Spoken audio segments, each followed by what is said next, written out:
expression indécente. L'édito international avec vous, Vincent.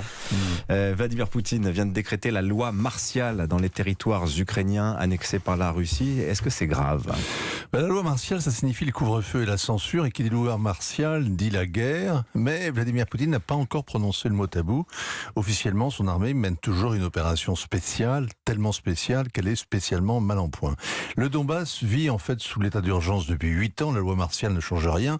Sauf que les hommes valides risquent d'être envoyés au front pour appuyer les soldats russes, après les Tchétchènes, après les mercenaires, après les réservistes russes, autour des habitants fraîchement naturalisés, de servir de chair à canon. La guerre s'aggrave quand elle embarque délibérément les civils, quand ils sont traités en combattants, quand ils sont par exemple une cible et pas seulement un dommage collatéral.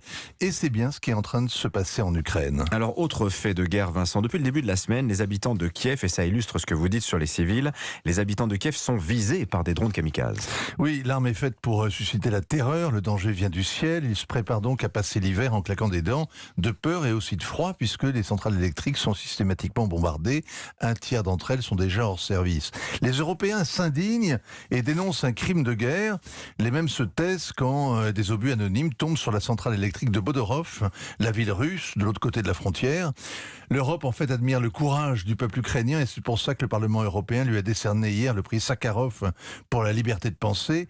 Les Russes aussi reconnaissent, puisqu'ils tentent de briser cet esprit de résistance par des bombardements aveugles. Alors, la guerre s'aggrave, elle s'étend également, Vincent. Elle a déjà frappé loin de l'Ukraine, dans la Baltique. Elle déborde sur la Russie, à Bodorov ou à Sébastopol. Le Kremlin prend la menace au sérieux, puisque le groupe Wagner fortifie la frontière du côté de Lugansk, avec des tranchées pour contenir une nouvelle offensive ukrainienne. La spirale entraîne aussi les voisins. La Biélorussie glisse, bien que le tyran soit debout sur les freins. L'Iran envoie des drones et des formateurs militaires. Les mollahs n'attendent plus rien de l'Europe. La révolte des mal voilés a enterré tout espoir d'arriver à un accord sur le nucléaire. Et la Corée du Nord aussi fournit des obus. On voit la guerre simplifier les équations et à terme, le monde devra choisir son camp pour ou contre l'Occident. Oui, c'est assez frappant. Le nouveau chef des opérations russes, le général Sourovikine, dit, lui, qu'il se prépare à de mauvaises nouvelles dans les 2 mois qui viennent, Vincent. Et il fait évacuer les civils de Kherson à tête de pont qui commandent l'accès à la Crimée. 20 000 soldats vont s'enterrer en attendant l'hiver. Les artilleurs pourront s'en donner à cœur joie et le sort de Mariupol est promis à Kherson.